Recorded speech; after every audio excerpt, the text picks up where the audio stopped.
Sabe, se a gente pegar o celular de quase qualquer pessoa hoje em dia e abrir o aplicativo de agenda, a gente vai encontrar um padrão, assim, muito familiar. Uhum, é verdade. Aquela tela toda cheia de divisões. Isso, uma tela inteira fragmentada, cheia daqueles blocos coloridos, sabe? Tem aquele bloco azul rigoroso para o horário de trabalho. Que geralmente toma quase o dia inteiro. Pois é. Aí depois vem um bloco verde, que talvez seja até menor do que deveria, reservado para o tempo com a família. Um bloco amarelo para o lazer ou para ir na academia. Sim, tudo cronometrado. Exato. E se a gente procurar bem, talvez tenha um bloco roxo lá no domingo de manhã, ou uns 15 minutos antes do amanhecer na terça-feira, com um rótulo do tipo religião, meditação ou espiritualidade. É o famoso compromisso com o sagrado. Isso. E olhando para essa tela, tipo, a primeira reação que a gente tem costuma ser de admiração pela organização da pessoa, né? Total, a gente pensa, nossa, que pessoa produtiva. Mas se pararmos para analisar isso de uma forma um pouco mais crítica, surge uma dúvida bem incômoda. Por que fomos ensinados, quase que condicionados, a viver de uma maneira tão fatiada? É uma ótima pergunta. Por que a existência inteira precisa ser essa série de gavetas isoladas, onde, tipo, uma coisa não se mistura com a outra? Essa é, sem dúvida, a grande questão que permeia a angústia moderna sobre como nós estruturamos a nossa própria realidade. Uhum. A sociedade atual cria essas caixas hermeticamente fechadas para cada área da vida, com uma ilusão, sabe, muito sedutora por trás disso. A ilusão do controle. Exatamente. Acredita-se que, ao compartimentar, a gente consegue dominar o caos diário. Faz sentido na teoria. Na teoria, sim. Mas o grande problema e o maior atrito existencial que surge disso é quando tentamos colocar o sagrado, a espiritualidade, a figura do divino mesmo, dentro de uma dessas caixas. Vira só mais um item na lista de tarefas. Sim, há uma redução do que deveria ser infinito a um mero compromisso com hora marcada.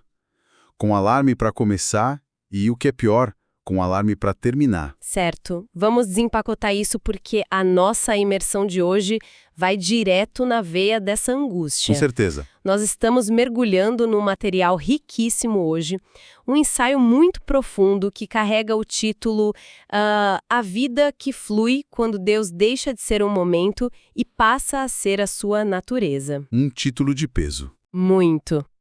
E a missão desta nossa análise aqui é exatamente desconstruir essa arquitetura moderna de fatiar a vida. Queremos entender, mergulhando nesses conceitos, como a espiritualidade na sua forma mais pura e original não funciona como um agendamento. Não mesmo. Ela é descrita como um fluxo contínuo, ininterrupto e completamente orgânico. E pelo que vi no material, tudo começa com uma mudança radical na forma de pensar. Um choque entre o Oriente e o Ocidente, certo? Exatamente isso. A premissa central que sustenta toda essa visão é um contraste filosófico e histórico fascinante. Uhum. Para entender esse fluxo orgânico, é preciso reconhecer a profunda diferença entre a mentalidade ocidental, da qual todos nós somos herdeiros diretos através da Grécia Antiga, e a mentalidade bíblica, que é essencialmente hebraica. Isso é muito importante de frisar. Sim, na mente ocidental, desde os filósofos gregos, nos fomos ensinados a ser dualistas, a dividir tudo em dois mundos. Dualistas no sentido de separar, tipo, o corpo da alma, a matéria do espírito. Perfeito. A visão grega estabeleceu que o mundo físico, a matéria, o suor, o trabalho braçal, as contas a pagar, tudo isso é o terreno secular. O profano, né? O inferior. Isso, o inferior. E o mundo das ideias, da alma, o templo, o momento do culto, isso seria o terreno sagrado. Entendi. Criamos um abismo entre essas duas coisas. Um abismo gigantesco. A gaveta da igreja é limpa e sagrada. A gaveta do escritório, lá na segunda-feira de manhã, é secular e totalmente desconectada do divino. Uhum. Mas, quando a gente analisa a mentalidade hebraica original, que é o coração desse ensaio, essa divisão categórica simplesmente não existe. Não tem gavetas? Zero gavetas. A vida é compreendida como um todo absolutamente unificado. Deus não é visto como um evento extraordinário para o qual as pessoas se preparam, colocam uma roupa especial, assistem por 2 horas e depois vão embora para viver a vida real. É, como se a vida real fosse outra coisa. Exato. Na perspectiva hebraica, o divino é a própria malha da realidade. Ele atravessa e sustenta todas as gavetas simultaneamente. Olha, é uma mudança de paradigma gigantesca, porque isso significa que o momento da meditação matinal ou daquele devocional com um livro sagrado não é o início da presença de Deus no dia da pessoa. De forma alguma. A análise aponta que essas práticas são vitais sim, mas elas não funcionam como um botão de ligar. Tipo um interruptor. Exato. O devocional, nessa mentalidade unificada e hebraica, é um lugar de alinhamento. É onde você ganha consciência sobre algo que já está acontecendo. Ah, é um momento de escuta intencional, então. Isso. A fonte do divino não começa a jorrar apenas quando um texto sagrado é aberto. E o que é ainda mais crucial, essa fonte não é interrompida, não seca e não entra em pausa no instante em que o livro é fechado. Quando a pessoa fecha o livro e corre para pegar o metrô ou para iniciar uma reunião chata no trabalho. Sim, a vida espiritual não é um evento episódico. É um fluxo contínuo de existência. É a própria respiração da realidade. Nossa, aqui é onde a coisa fica realmente interessante, porque me faz pensar em como a tecnologia moderna acabou reforçando essa nossa mentalidade fragmentada de um jeito bizarro. Como assim? A gente vive no auge das casas inteligentes, sabe? As smart homes, assistentes virtuais em todo lugar. Isso. É muito comum alguém entrar no quarto e simplesmente dar um comando de voz, tipo ligar a luz. Aí a pessoa vai para a cozinha e diz ligar a cafeteira. Sim, tudo automatizado. Nós fomos treinados a tratar todo e qualquer sistema ao nosso redor como interruptores, ou como torneiras que nós abrimos unicamente quando é conveniente e que fazemos questão de fechar logo em seguida para economizar energia. Nossa, essa analogia da torneira é muito precisa. E a sensação que eu tenho lendo esse material é que, na espiritualidade contemporânea, a tentativa é replicar a lógica da Smart Home. O famoso Deus sob demanda. Exatamente. Tenta-se ligar a conexão com o sagrado na hora do desespero ou quando se precisa de paz, e depois desligar essa conexão na hora de assinar um contrato de negócios, como se o divino não tivesse interesse ou utilidade ali. O que é fascinante aqui é que a visão hebraica abordada no texto refuta exatamente essa ilusão mecanicista e refuta com uma imagem muito clara da natureza. Qual imagem? A noção de que a força divina funciona como uma torneira, um registro que pode ser milimetricamente controlado pelo nosso humor, é completamente desmontada. A figura central dessa espiritualidade, Jesus, nunca utilizou a metáfora de uma torneira ou de um poço parado. É verdade, a linguagem sempre foi diferente. A linguagem utilizada é sobre rios. A promessa é de que do interior da pessoa fluirão rios de água viva. E se pararmos para analisar a física e a natureza de um rio, a analogia ganha proporções revolucionárias. Porque rios não são controláveis desse jeito, né? Exato. Rios, por definição, não possuem registros de abre e fecha. Eles não pedem licença à topografia para existir. Um rio não olha para a agenda e pensa, nossa, agora é segunda-feira de manhã, o ambiente no escritório está muito estressante, é melhor eu parar de correr. Seria cômico. Ele simplesmente continua sendo um rio, ignorando totalmente o contexto externo. O rio flui independentemente de estar passando por uma floresta exuberante ou por um desfiladeiro árido. E por que ele não para? Porque ele carrega em si uma nascente. A origem dele está garantida. Sim. A força e a constância do rio não dependem do destino final da água, ou de quem está consumindo essa água ali na beira.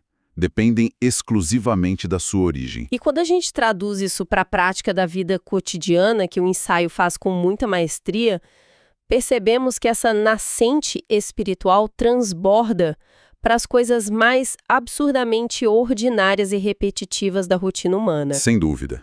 É a quebra total do paradigma do sagrado contra secular. Total. O material explora detalhadamente como esse fluxo se manifesta.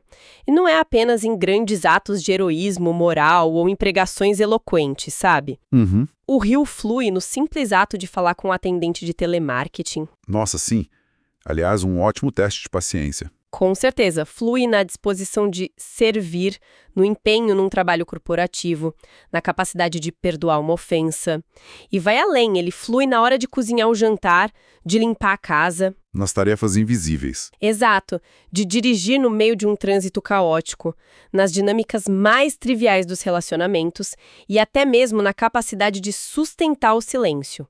A vida orgânica de Deus se mistura com a poeira do cotidiano. É perfeito isso.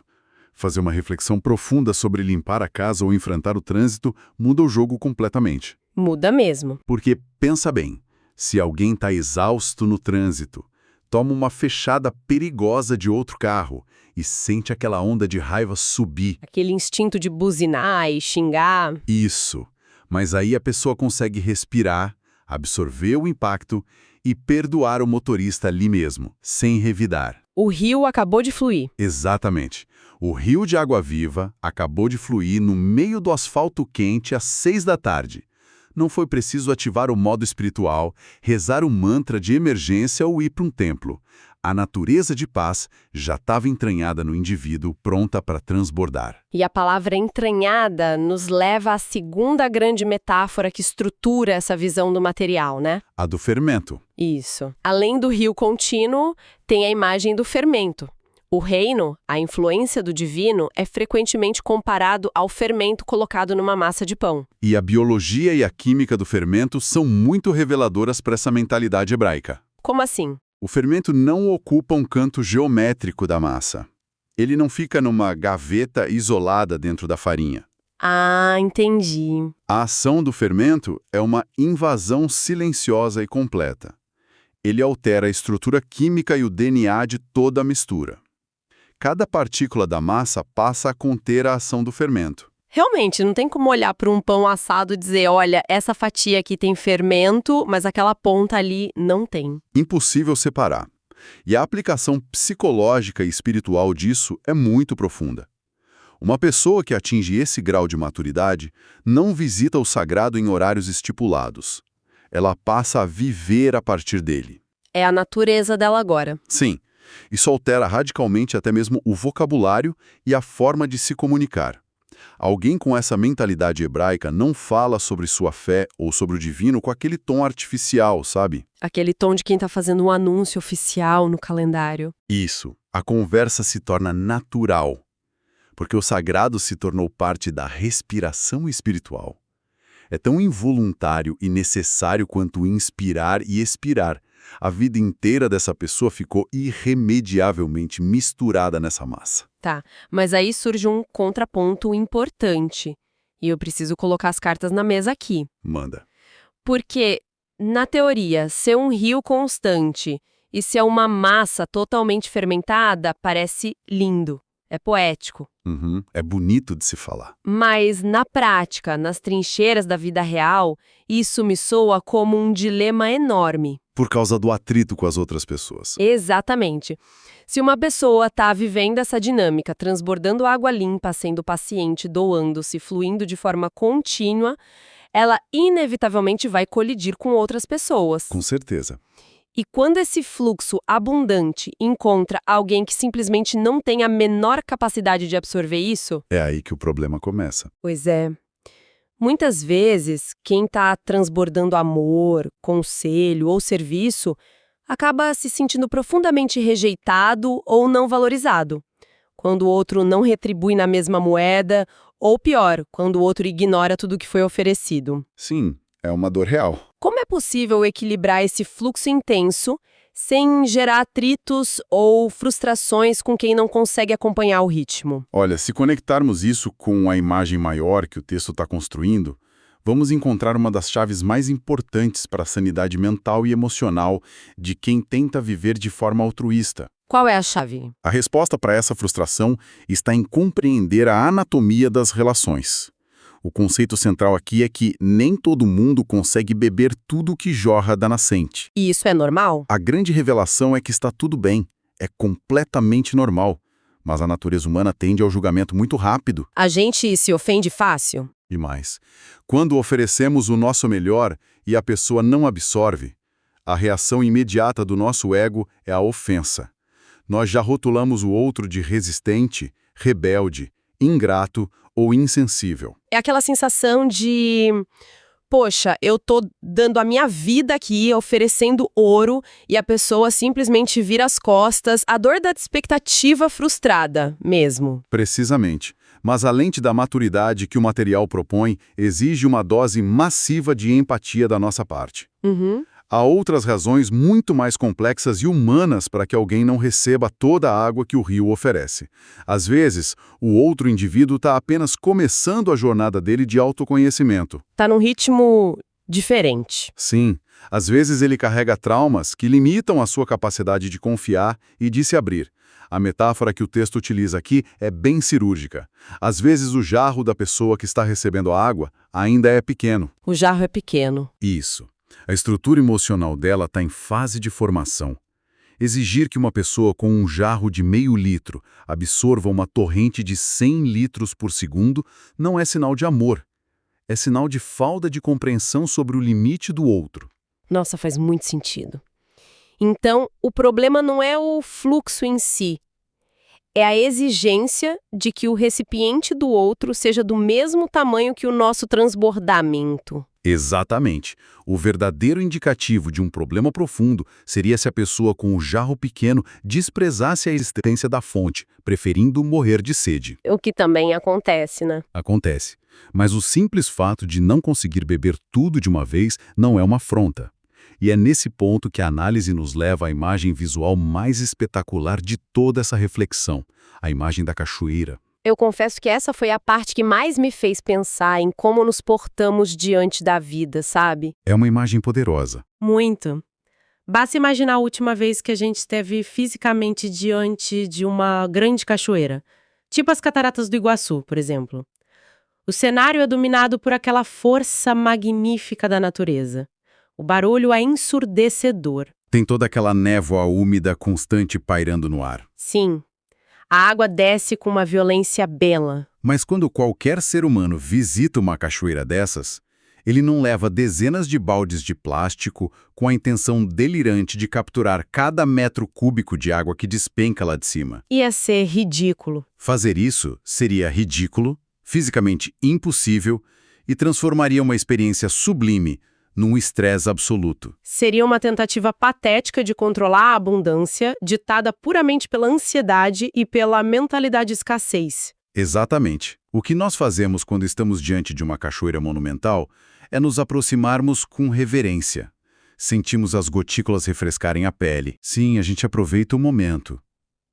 Talvez a gente se abaixe para beber um pouco de água com as mãos em concha, lavar o rosto para tirar o suor da caminhada. Depois sentamos numa pedra, em silêncio, apenas observando e absorvendo a grandeza incontestável daquilo. Uhum. E, eventualmente, nós vamos embora.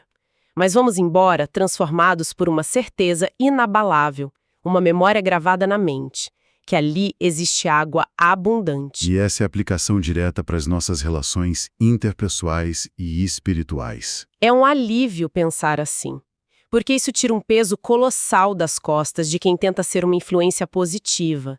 Significa que, se eu estou tentando viver uma vida plena e íntegra, eu não preciso que o meu amigo, o meu colega de trabalho ou a minha família compreendam cada palavra complexa que eu falo. Não mesmo. Eu não preciso que eles acompanhem a intensidade da minha energia ou da minha fé. A libertação está em entender que nem todos vão reter tudo o tempo todo. Pois é. Muitas das pessoas que cruzarem o caminho de alguém que vive esse fluxo não vão conseguir acompanhar os passos. Não vão conseguir digerir todos os conselhos ou replicar a mesma intensidade de amor. E tá tudo bem. Mas se elas puderem sair da presença dessa pessoa com a certeza de que, olha, ali tem uma fonte limpa, o propósito principal já foi cumprido. Ah, isso é libertador. Claro que, ao aprofundarmos essa análise, é preciso manter os pés no chão. O texto reconhece que existem indivíduos genuinamente secos e cínicos. Pessoas que parecem não querer a água de jeito nenhum. Sim, existem pessoas que, por estarem há tanto tempo afundadas na aridez, sentem-se agredidas pela abundância. A água limpa, para quem só conhece o deserto, pode parecer um desperdício ofensivo. Isso acontece muito. É um choque de realidades brutal. Muito. Quem opera na mentalidade da escassez e da desconfiança olha para alguém generoso e transparente e acha que há alguma agenda oculta ali, sabe? Ou que é um otimismo tóxico. Sim, essa resistência é super real. Mas o teste definitivo da maturidade não é como o outro reage à fonte, mas sim como a fonte reage ao outro. Profundo isso. Existem as pessoas calejadas pela aridez e existem as pessoas com jarros pequenos em fase de crescimento. O ponto pacífico é que nenhuma delas necessita ou deve ser alvo de condenação, de soberba ou de humilhação por parte de quem está fluindo. Ninguém deve ser humilhado pelo tamanho do seu jarro. Exato. O papel de quem carrega o rio não é olhar de cima para baixo do alto de um suposto pedestal moral e desprezar quem chegou com um copinho de plástico. O único papel do rio é continuar correndo limpo, garantindo que qualquer pessoa possa saciar a sua sede no nível exato da sua própria capacidade atual. Mas eu preciso ser advogada do diabo aqui, porque isso levanta um problema muito palpável no nosso contexto atual. Pode falar. Nós vivemos na era do burnout, sabe? Da exaustão crônica, da fadiga por compaixão. As pessoas estão exaustas. Se o indivíduo encarna essa mentalidade de ser uma cachoeira constante, servindo, escutando, perdoando, ajudando, e não exige que os outros retribuam na mesma moeda, essa pessoa não está correndo um risco seríssimo de acabar sendo sugada até a última gota? É um medo muito comum. Porque na prática clínica da psicologia e nas relações modernas em geral, existe uma linha muito perigosa entre ser generoso e ser feito de refém pelas demandas intermináveis dos outros. Como a pessoa que flui se protege da exaustão total? Essa é a linha divisória onde muitas pessoas bem-intencionadas colapsam emocionalmente. E a abordagem hebraica do material resolve isso introduzindo o que é talvez o conceito mais libertador de toda a análise, a ideia da maturidade da fonte. Maturidade da fonte. Isso. Existe uma diferença abissal, vital e inegociável entre ser uma fonte que jorra e ser uma poça que é sugada até secar. Ah, interessante a distinção. A fonte verdadeira gera vida, ela refresca o ambiente e serve aos outros de bom grado, mas o seu grande segredo é estrutural. Ela não depende de ser consumida para continuar existindo e jorrando. Quer dizer que a identidade dela não está atrelada à utilidade que os outros dão a ela? Ela não precisa de uma plateia de consumidores sedentos para se sentir importante ou justificar a sua presença no mundo. Exatamente. E o material resgata uma fala emblemática de Jesus para ilustrar isso. O convite feito foi: aquele que tem sede, venha a mim e beba. É um convite à nutrição. Certo. Mas a distinção fundamental feita ali é o que não foi dito. Ele não disse, venha e me esgote. Nossa. Ele não se ofereceu como um recurso escasso para ser pilhado, mas sim como uma nascente infinita. Uma pessoa que atinge esse estágio de fluidez não existe com o propósito de ser drenada pelas urgências e carências alheias. Ela não é um pronto-socorro espiritual 24 horas por dia. Não. Ela existe para revelar com a própria vida que há água limpa disponível. E o motivo pelo qual ela não sofre de burnout espiritual ou emocional é a localização da sua nascente. Como assim a localização? Se a sua motivação primordial para ajudar e fluir for o aplauso, a aprovação do outro ou a necessidade desesperada de se sentir útil, você vai secar em muito pouco tempo. O balde do outro sempre será um buraco negro. É uma demanda infinita. Infinita. Mas, se a sua nascente for interna, enraizada na própria vida divina como a mentalidade hebraica ensina, você permanece jorrando independentemente da taxa de consumo externo. Nossa, isso inverte completamente a lógica para terapeutas, professores, líderes. Ou simplesmente pais e mães de família que estão exaustos de cuidar dos outros. O ensaio está dizendo que a pessoa madura abre mão de exigir o consumo total daquilo que ela oferece. É a renúncia do controle sobre o outro. A maturidade da fonte é compreender que ela não tem o direito de exigir que o mundo inteiro beba toda a sabedoria ou amor que ela carrega. E, consequentemente, não tem o direito de se ofender amargamente porque alguém bebeu apenas alguns goles e foi embora. Faz todo sentido. O que nós chamamos frequentemente de rejeição, e que nos fere tanto no dia a dia, muitas vezes é apenas o limite estrutural de crescimento do outro naquele instante específico. É o tal do jarro pequeno que a gente falou. Isso mesmo. Quando a pessoa que doa entende isso, ocorre um alívio psicológico monumental. Retira-se dos ombros o fardo insuportável de medir o seu próprio valor ou a validade das suas crenças pela quantidade que os outros conseguiram engolir. Uau! Nós não somos responsáveis pela sede do mundo. A missão não é engarrafar o rio e forçar goela abaixo de ninguém. De jeito nenhum. A função da nascente é simplesmente garantir que a água não fique turva. Ela só faz uma coisa. Ela jorra, livre e limpa. E essa postura de disponibilidade contínua, sem manipulação e sem cobrança, que constrói o que é descrito como o verdadeiro testemunho de vida. É a prova real de que a mentalidade mudou. Sim.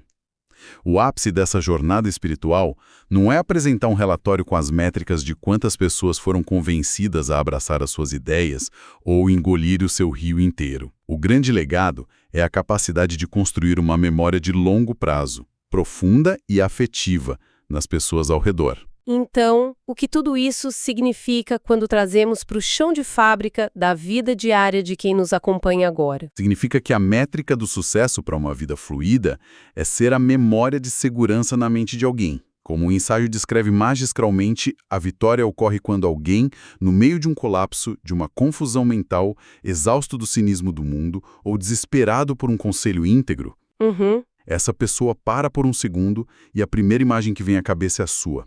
E o pensamento dessa pessoa é, se eu for até ali, eu sei que encontro fonte, eu sei que encontro água boa. Esse é o legado absoluto. É o legado.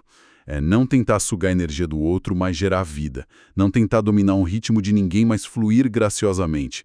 Não exigir um consumo raivoso, mas oferecer presença e paz gratuitamente. É a síntese prática de toda essa desconstrução, né? A verdadeira fonte não possui torneira de liga e desliga, porque a própria essência do sagrado habita e opera nela. Exato. Ela não aciona a santidade apenas no domingo de manhã, nem a desliga quando entra no escritório e os e-mails começam a pipocar na segunda-feira. Ela simplesmente continua correndo, porque a presença deixou de ser uma caixa na agenda e passou a ser o tecido de quem a pessoa é. A massa toda foi fermentada. Isso elimina aquele desespero constante, aquela necessidade infantil de ser perfeitamente compreendido ou acompanhado por todos o tempo inteiro. Não é preciso diminuir o volume e a potência do seu fluxo só para caber no pequeno jarro que alguém te estendeu. Nem um pouco. E você certamente não precisa se encolher para fazer os outros se sentirem confortáveis com a escassez deles.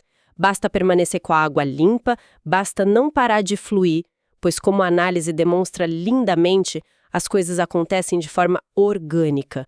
Quando chegar a hora certa, quem estiver com a garganta seca saberá exatamente onde buscar refúgio. Isso levanta uma questão importante. Uma reflexão que serve de arremate para tudo que exploramos hoje, desde o paradoxo dos blocos coloridos nas nossas agendas até a lição de abundância da cachoeira.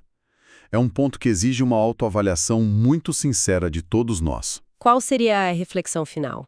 Se a marca inconfundível de uma fonte amadurecida é que ela permanece jorrando de maneira abundante e limpa, de forma totalmente independente de quem decide beber ou ignorar a água, nós precisamos nos perguntar uma coisa. O quê? Quanto de toda a exaustão mental, emocional e espiritual que carregamos hoje não tem nada a ver com o fato de nos doarmos demais? Quanto desse peso opressor não é, na verdade, o resultado direto da nossa tentativa frustrada, controladora e exaustiva de tentar ditar o tamanho da sede das outras pessoas, em vez de direcionarmos nossa energia para o único trabalho que realmente importa, que é manter a nossa própria água limpa?